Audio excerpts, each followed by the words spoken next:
بسم اللہ الرحمن الرحیم۔ اللہ تبارک و تعالیٰ کے پاکیزہ نام سے آغاز کرتے ہیں جو بہت مہربان نہایت رحم والا ہے۔ ہمارا کلام چل رہا تھا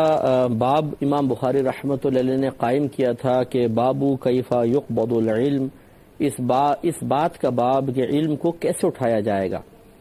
اس کے تحت حدیث لانے سے پہلے عمر بن عبدالعزیز رضی اللہ تعالیٰ عنہ کا ایک قول آپ نے نقل کیا تھا، جس کے اس حصے پر ہم کلام کر رہے تھے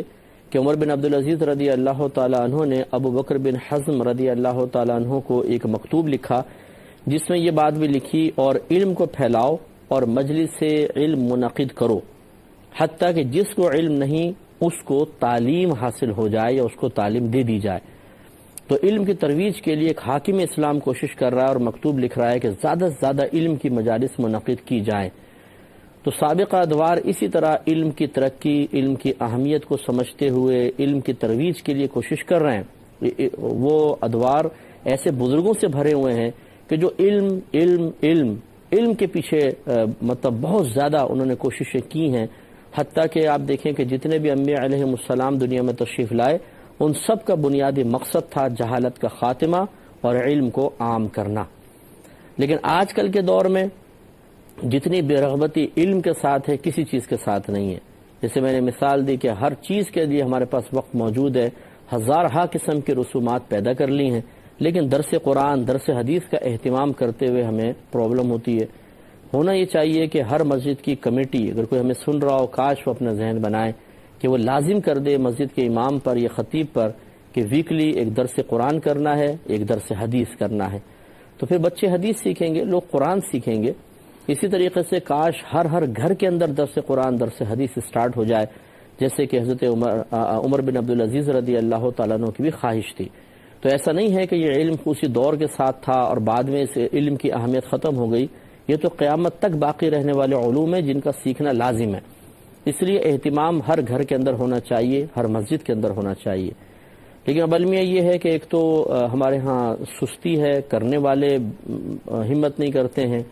اگر ہمت کر لیں تو پھر سننے والے ہمت نہیں کرتے ہیں، ان کو اپنے کام یاد آتے ہیں، دوستوں کے ساتھ 2 گھنٹے روڈ پہ کھڑے ہونا اچھا لگ جاتا ہے، لیکن درس قرآن درس حدیث میں بیٹھنا پسند نہیں آتا۔ تو یہ بہت بڑی ایک علم سے محرومی کی حرکت ہے، علامت ہے، اور بروز قیامت بہت زیادہ پچھتاوا ہوگا۔ اور تیسری ایک اور صورتحال جو بہت ہی دردناک ہے کہ ایک ایسے جاہل لوگ بھی ہیں کہ جو درس قرآن درس حدیث کو بند کرواتے ہیں، اور وہ کہتے ہیں نہیں مسجدوں میں درس قرآن نہیں ہونا چاہیے، درس حدیث نہیں ہونی چاہیے۔ آپ کو میری بات سن کے تعجب ہو رہا ہوگا کہ ایسا کہاں ہوتا ہے کہ کوئی درس قرآن بند کروائے، درس حدیث بند کروائے؟ تو جی ہوتا ہے، آپ کو شاید آپ کو معلوم نہیں، اور اللہ نہ کرے کہ اس قسم کے جاہلوں کے ساتھ آپ کا سامنا ہو کہ جو چلتے ہوئے درس قرآن کو بند کروا دیتے ہیں کہ نہیں درس قرآن نہیں ہوگا، درس حدیث نہیں ہوگا، حالانکہ کرنے والا کوئی اس میں غلط بات نہیں کہہ رہا، کوئی فتنے کی بات نہیں کر رہا، ایک عالم دین ہے، ایک یا دینی طالب علم ہے، اسٹوڈنٹ ہے، وہ ایک مسجد کے اندر درس قرآن کرنا چاہتا ہے، درس حدیث کرنا چاہتا ہے، لیکن بس تو جو یہ منع کرنے والا ہے یہ کاش ٹھنڈے دل سے ذرا کبھی بھی تنہائی میں بیٹھ کے سوچ لے کہ کتنا بڑا یہ گناہ کر رہا ہے کہ اللہ کی پاکیزہ کتاب کے بیان سے کسی کو روک دینا، نبی کریم صلی اللہ علیہ وسلم کی حدیث کی ترویج سے روکنا، لوگوں تک اس حدیث کو پہنچانے سے روکنا، جبکہ خود یہ کام نہیں کر رہا، دوسروں کو بھی نہیں کرنے دیں گے۔ تو اس طریقے سے خود بھی گناہ گار ہو رہے ہیں، اپنی آخرت کو برباد کر رہے ہیں، اور اس پہ یہ خوش فہمی کہ جو میں کر رہا ہوں صحیح کر رہا ہوں، یہ تو پھر بروز قیامت ہی پتہ چلے گا۔ اس لیے ہمارا مشورہ اگر کوئی اس قسم کا کوئی نادان بھائی یا بہن سن رہے ہیں تو وہ اس راہ میں رکاوٹ بالکل نہ بنے، یا تو خود درس قرآن کریں، درس حدیث کریں، بہت اچھی بات ہے۔ اگر اللہ نے توفیق نہیں دی ہے قرآن و حدیث تک پہنچنے کی تو کم از کم جس کو توفیق حاصل ہے اس کے راہ میں رکاوٹ بن کر شیطان کا معاون بننے کی کوشش نہ کریں۔ اور یہ بھی آپ کو حیرت ہوگی کہ وہ کوئی ایسے لوگ نہیں ہوتے کہ جو بغیر داڑھی والے ہیں، کوئی فاسق ہیں، فاجر ہیں، باقاعدہ داڑیاں رکھی ہوتی ہیں اور پھر وہ منع کر رہے ہوتے ہیں۔ تو بہرحال اتنا اشارہ کرنا ہی کافی ہے، اس سے زیادہ میں کہنا نہیں چاہتا ہوں، کیونکہ ہم اصلاح قبول کرنے کے لیے تیار نہیں ہیں، صحیح بات کو ہم سننے کے لیے تیار نہیں ہیں، دوسروں کی ہر بات ہمیں مخالفت محسوس ہوتی ہے، اور کوئی صحیح بات بھی کر رہا ہو تو ہم اسے اس لیے قبول نہیں کرتے کہ یہ بس ہمیں پسند نہیں آ رہی، کسی بھی لحاظ سے، کسی بھی جہت سے۔ اللہ تعالی رحم نازل فرمائے، تو ہم تو آپ کو اکابرین کی مثالیں دے رہے ہیں قرآن سے، حدیث سے۔ عمر بن عبدالعزیز رضی اللہ تعالیٰ عنہ فرماتے ہیں کہ علم کی مجالس منعقد کرو حتیٰ کہ ہر شخص کو علم حاصل ہو۔ اب ہوتا یہ ہے کہ بعض اوقات میں نے خود اپنی آنکھوں سے دیکھا ہے، مجھے بھی 20-22 سال 25 سال اس فیلڈ کے اندر ہو گئے ہیں کام کرتے ہوئے، کہ مسجدوں میں آنے والے عموماً ہمارے نمازی بیچارے 25-25 سال سے نماز پڑھ رہے ہوتے ہیں، 30-30 سال سے نماز پڑھ رہے ہوتے ہیں، نہ ان کو قرآن آتا ہے نہ حدیث آتی ہے، حالانکہ ان کا مسجد سے رابطہ ہے۔ اگر 5-7 منٹ کا روزانہ ایک درس قرآن، درس حدیث ہو جائے، چلیں ہفتے میں ہو جائے، 15 دن میں ہو جائے، تو کچھ نہ کچھ سیکھنے کا موقع تو ملے گا۔ لیکن وہ اسی طرح آتے آتے حتیٰ کہ قبر میں چلے جاتے ہیں، انہیں مسجد سے وہ فیض حاصل نہیں ہو پاتا جو ہونا چاہیے۔ اور اس میں پھر وہ لوگ ذرا غور کریں جو رکاوٹ بن کر درس قرآن بند کروا رہے ہیں، درس حدیث شروع نہیں ہونے دے رہے، اور سپہ سالار بن جاتے ہیں اور اپنا فرض سمجھتے ہیں کہ ہم نے اللہ کی کتاب کا درس نہیں ہونے دینا، حدیث کا درس نہیں ہونے دینا۔ یہ کس قدر کبھی فعل کر رہے ہیں اور شیطانی فعل ہے کہ ایک آدمی قرآن اور حدیث سے محروم ہو کر مر کے قبر میں چلا جائے لیکن اس کو سننے نہیں دیں گے۔ یہ بہت بڑا المیہ ہے، اور ایسے لوگوں کا انجام مجھے ایسا لگتا ہے کہ بہت ہی خطرناک ہوگا، اور ایمان کی بربادی بھی ہو جائے تو کوئی تعجب کی بات نہیں ہے۔ اس میں شرم کرنی چاہیے، اور بلکہ اس میں معاون بننا چاہیے کہ قرآن کا درس عام کریں، حدیث کا درس عام کریں۔ آج کل ہم اپنی کتابیں عام کرنے کے موڈ میں ہوتے ہیں، ہماری باتیں، ہمارے جمع شدہ چیزیں وہ سب عام ہو جائیں، قرآن عام نہ ہو، حدیث عام نہ ہو۔ قرآن کو فوکس کرنا چاہیے، حدیث کو فوکس کرنا چاہیے۔ ہم اپنے تمام شاگردوں کو جو میرے پاس پڑھتے ہیں، میں ان کو تلقین کرتا ہوں کہ آپ درس قرآن شروع کریں، درس حدیث شروع کریں۔ اسی طرح جو ہمارے ریگولر دیکھنے والے بھائی بہن ہیں، ہم ان سے بھی گزارش کریں گے کہ آپ بھی اہتمام کریں اپنے گھر میں 15 دن میں، ہفتے کے اندر درس قرآن کا، درس حدیث کا۔ کاش ہر گھر سے درس حدیث ہو، حدیثیں سکھائی جائیں، سیکھی جائیں، ہر گھر سے قرآن پاک کی تعلیم عام ہو، تو پھر یہ معاشرہ کتنا اچھا سنورے گا، کتنا علم عام ہوگا، لوگ جہالت سے بچیں گے، گناہوں سے بچیں گے۔ کوشش کرنی چاہیے۔ اور آخر میں آپ نے شاید فرمایا کیونکہ علم اس وقت تک ضائع نہیں ہوگا حتیٰ کہ اس کو راز بنا لیا جائے۔ یعنی راز بنانے کا مطلب اگر میں دل میں چھپا کر رکھوں گا علم کو ایک راز کی طرح اور کسی کو نہیں بتاؤں گا، تو لازم بات ہے کہ علم مجھ تک مقید رہے گا، علم کی شمع آگے روشن نہیں ہوگی۔ پھر اگر میں مر گیا تو یہ علم میرے ساتھ ہی قبر میں چلا جائے گا۔ تو یہ آپ بیان فرما رہے ہیں کہ علم کو راز بنا کے نہ رکھو، بلکہ اس کی اشاعت کرو، جتنا زیادہ سے زیادہ لوگوں تک پہنچا سکتے ہو اس کو پہنچاؤ۔ اب ہم حدیث کی طرف آتے ہیں۔ یہ حدیث پہلے بھی بیان ہو چکی ہے، آپ نے سنی ہے، دوبارہ دیکھ لیجئے، کیونکہ میں نے آپ کو بتایا تھا کہ امام بخاری رحمۃ اللہ علیہ کی عادت ہے کہ وہ بعض اوقات ایک حدیث کو کئی عنوانات کے تحت تکرار کے ساتھ بار بار لے کر آتے ہیں۔ یہ حدیث حضرت عبداللہ بن عمر بن العاص رضی اللہ تعالی عنہ سے مروی ہے۔ وہ کہتے ہیں کہ میں نے رسول اللہ صلی اللہ علیہ وسلم کو یہ فرماتے ہوئے سنا ہے کہ بے شک اللہ تبارک و تعالی علم کو اس طرح نہیں اٹھائے گا کہ علم کو انسانوں کے سینوں سے نکال لے، اپنے بندوں کے سینوں سے کھینچ لے، ایسا نہیں ہوگا، بلکہ علماء کے اٹھانے سے علم کو اٹھا لے گا۔ یعنی علماء فوت ہوں گے تو ان کے ساتھ علم چلا جائے گا، حتیٰ کہ جب وہ کسی عالم کو باقی نہیں رکھے گا تو لوگ جاہلوں کو سردار بنا لیں گے، ان سے سوال کیا جائے گا تو وہ بغیر علم کے فتوے دیں گے، پس خود بھی گمراہ ہوں گے اور لوگوں کو بھی گمراہ کریں گے۔ پہلے بھی اس پر تبصرہ ہو چکا ہے، آج پھر ایک دفعہ ہم کر لیتے ہیں مختصر سا کہ نبی کریم صلی اللہ علیہ وسلم کہنے والے کون ہیں، آپ غور کریں، کوئی عام آدمی نہیں ہے، میں اپنے طرف سے نہیں کہہ رہا ہوں، ہمارے نبی کریم صلی اللہ علیہ وسلم فرما رہے ہیں کہ علم اس طرح نہیں اٹھایا جائے گا کہ تمہارے سینوں سے کھینچ لیا جائے، بلکہ علماء فوت ہوں گے۔ جب علماء فوت ہوں گے، علم ان کے ساتھ چلا جائے گا، علم سکھانے والے ختم ہو جائیں گے، تو پھر لوگ جاہلوں کو اپنا رہنما بنا لیں گے اور ان سے فتوے طلب کریں گے، اور یہ جاہل غلط فتوے دے کے خود بھی مریں گے اور قوم کو بھی ڈبو دیں گے۔ اور آج ایسے ہی ہو رہا ہے کہ ہمارا بڑا سرمایہ کا حصہ لائٹنگ کے اندر،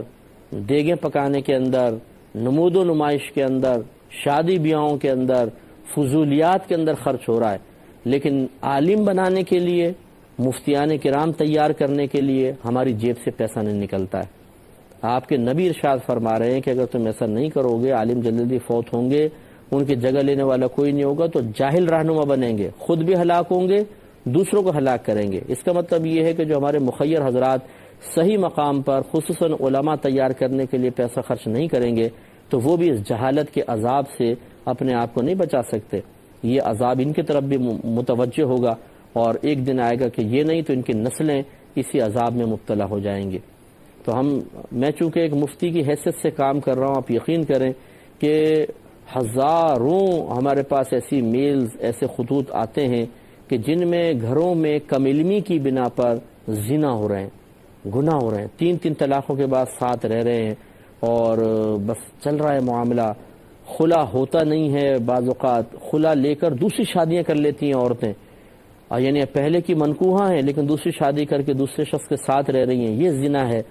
اور ابھی وہ پہلے کی منکوحہ ہیں. یہ جہالت کی وجہ سے ہے. اور وجہ کیا ہے کہ جب پوچھنے کے لیے وہ جاتے ہیں تو علماء صحیح نہیں ملتے، بتانے والے نہیں ملتے، تو کیا کریں؟ پھر وہ اپنا خود ہی فیصلہ کر لیتے ہیں. یا عام قسم کے کسی حافظ صاحب سے پتہ کر لیا، کسی داڑھی والے سے پتہ کر لیا، کچھ چاچا چاہے ماما ہے، بس داڑھی ہے ان کی، وہ مفتی بن بیٹھے. وہ خود بھی جیسے سرکار نے فرمایا کہ خود بھی گمراہ ہوں گے، دوسروں کو گمراہ کریں گے. تو اس لیے مخیر حضرات کو چاہیے ذرا سنجیدگی سے غور و تفکر کر کے اور علماء کی عزت کے ساتھ خدمت کریں، ادارے قائم کریں، جو ادارے قائم ہیں ان کو سپورٹ کریں اور اچھے علماء بنوائیں. ورنہ ایسا نہ ہو کہ آپ کی نسل میں کوئی ایسے ہی کر بیٹھے اور آپ کے گھر میں خدا نخواستہ گناہ کبیرہ ہو رہے ہوں صرف اس وجہ سے کہ وہاں کوئی عالم بتانے والا نہیں ہے. اس لیے ہونا ہی چاہیے اس دور میں جو ہماری آواز سن رہے ہیں، جو ہم سے محبت کرنے والے ہیں، ان سے ہماری گزارش ہے کہ آپ علم کے لیے زیادہ سے زیادہ خرچ کریں، جتنا زیادہ خرچ کر سکتے ہیں کریں. آپ کو اگر مقام سے یہ نہیں پتا، آپ کو سمجھ میں نہیں آتا کس طرح کریں، آپ ہم سے رابطہ کریں، ہم آپ کو سمجھاتے ہیں کس طرح کریں. آپ کے لیے عظیم الشان ثواب جاریہ بھی ہوگا اور علم کی خدمت کے ساتھ ساتھ ایک بہت بڑا دین کا فائدہ ہوگا، جس سے انشاءاللہ آپ بھی فیضیاب ہوں گے، آنے والی نسلیں فیضیاب ہوں گی. آج دیکھیں میں اگر ایک عالم بن کر میں کام کر رہا ہوں، مجھے 7-8 سال تو کیو ٹی وی میں ہو گئے ہیں، لاکھوں میں نے مسائل بیان کیے ہیں. پورے ورلڈ میں جہاں تک ہمارا پروگرام جاتا ہے لاکھوں لوگوں نے علم سیکھا ہے اور سیکھ رہے ہیں اور اس سے آگے شمعیں روشن ہو رہی ہیں. تو اب جس نے مجھ پر خرچ کیا بالفرض عالم بنانے کے لیے، اگر کسی نے کیا مثال کے طور پر، تو اس کے لیے کتنا بڑا ثواب جاریہ اور کتنا بڑا دین کو فائدہ ہوا. اسی طریقے سے آپ بھی اپنا پیسہ، ہم گزارش کرتے ہیں کہ ان فضولیات میں نہ لگائیں. یہ بالکل ایسا ہے، دیکھیں ہر چیز فضول نہیں ہے، فضولیات سے مراد میری اسراف ہے. بعض چیزیں اچھی بھی ہوتی ہیں، جیسے مثلا آپ نے سرکار صلی اللہ علیہ وسلم کی خوشی میں پیسہ خرچ کیا ہے، ہم اس کو بیکار اور فضول تو نہیں کہیں گے، لیکن سرکار کی خوشی میں پیسہ خرچ کرنے کا کوئی طریقہ شریعت نے مخصوص تو نہیں کر دیا کہ آپ دیگیں پکا کے خوشی منائیں، لائٹنگ کر کے خوشی منائیں. اس کا متبادل بھی ہے، آپ یہی پیسہ دینی طالب علموں کے اوپر خرچ کریں اور سرکار کے نام پر ہی کریں، اللہ تعالیٰ کو راضی کرنے کے لیے کریں. فائدہ یہ ہوگا، سرکار کی خوشی بھی ہو گئی، سرکار کے لیے پیسہ بھی خرچ کر لیا اور دین کا ایک بڑا فائدہ بھی ہو گیا. تو اس لیے ہم آپ سے گزارش کریں گے، پھر آپ ہم سے رابطہ کریں، ہم سے رجوع کریں. آپ احکام شریعت میں میرا ای میل ایڈریس چلتا ہے، آپ اس سے ہم سے کانٹیکٹ کریں. آپ یہاں D120 سائٹ کراچی میں خط لکھ کر معلوم کریں اور اپنا پیسہ صحیح مقام پہ خرچ کریں. ایک ایسے بزنس میں اپنا پیسہ انویسٹ کریں کہ کم پیسہ کم سرمایہ کے ساتھ آپ بڑا ثواب جاریہ کر سکیں، تو اس میں آپ کا فائدہ ہے. تو اس لیے مخیر حضرات کو چاہیے کہ وہ علماء بنانے کے لیے خرچ کریں. اسی طریقے سے جو ہمارے دیکھنے والے، ہماری گزارش ہے اور مشورہ ہے آپ کے لیے، الحمدللہ میرے 4 بچے ہیں اور میں چاروں کے لیے میرا ذہن یہ ہے کہ میں ان کو عالم بناؤں گا اور فتوے کی فیلڈ میں آگے لے کر آؤں گا تاکہ علماء پیدا ہوں ہمارے نسل سے اور دین لوگوں کو سکھائیں اور جہالت کا خاتمہ کریں.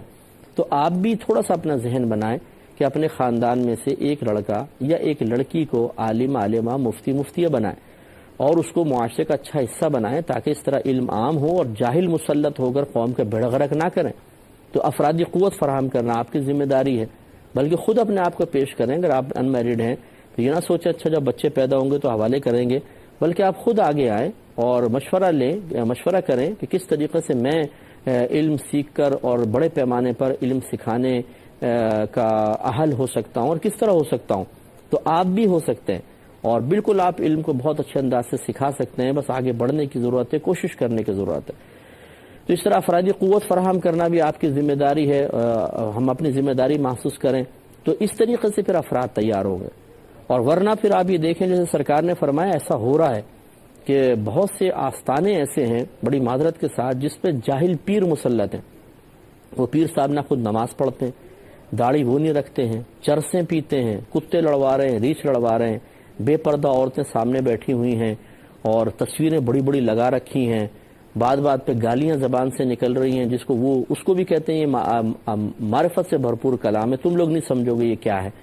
اور نمازیں نہیں پڑھتے ہیں، بولتے ہم دل کی نماز پڑھ رہے ہیں، اور ان کے پیچھے بھی بہت کثیر مخلوق ہے جو ان کے پیچھے چل رہی ہے، وہ خود بھی جاہل اور اپنے قوم کو بھی جاہل رکھتے ہیں، متبعین کو، اور الٹے سیدھے فتوے دیتے ہیں۔ اگر آپ کو کسی غلط پیر کی پہچان کرنی ہو، اس کی ایک بڑی شناخت میں آپ کو بتا دوں کہ وہ علم کا دشمن ہوگا،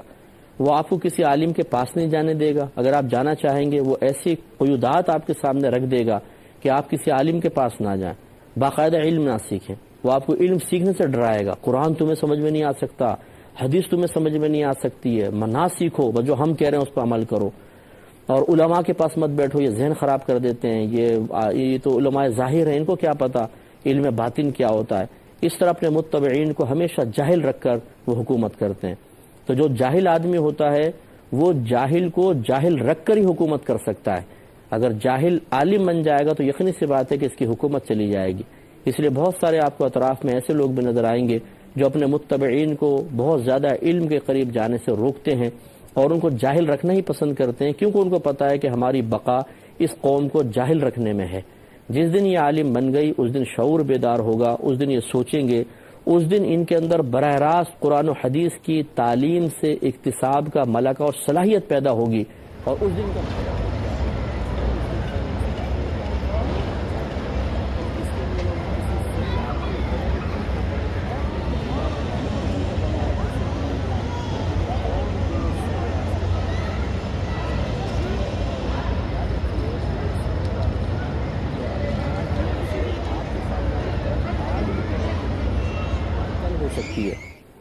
ہو سکتا ہے آپ کی کوئی نسل میں سے کوئی اولاد، کوئی پوتا پوتی، کوئی بیٹا بیٹی ایسی کسی جاہل پیر کے ہاتھ پڑ جائے، کسی جاہل شعبدہ باز کے ہاتھ میں پڑ جائے اور وہ اس کی آخرت برباد کرے، اس کے ایمان کو برباد کر دے، تو اس کے ذمہ دار پھر آپ اور ہم بھی ہوں گے۔ اس لیے تھوڑی سی ہماری بات پہ سنجیدگی کے ساتھ غور کریں، علم کی ترویج کے سلسلے میں ہمارے ساتھ مل کے کام کریں، ہم آپ کو بتاتے ہیں کیسے کام کرنا چاہیے، کیوں ٹی وی کے ساتھ مل کے کام کریں، کیوں ٹی وی آپ کو بتائے گا کہ کیسے کام کرنا چاہیے۔ اللہ تعالی ہمیں عمل کی توفیق عطا فرمائے، آمین۔ وآخر دعوانا ان الحمدللہ رب العالمین۔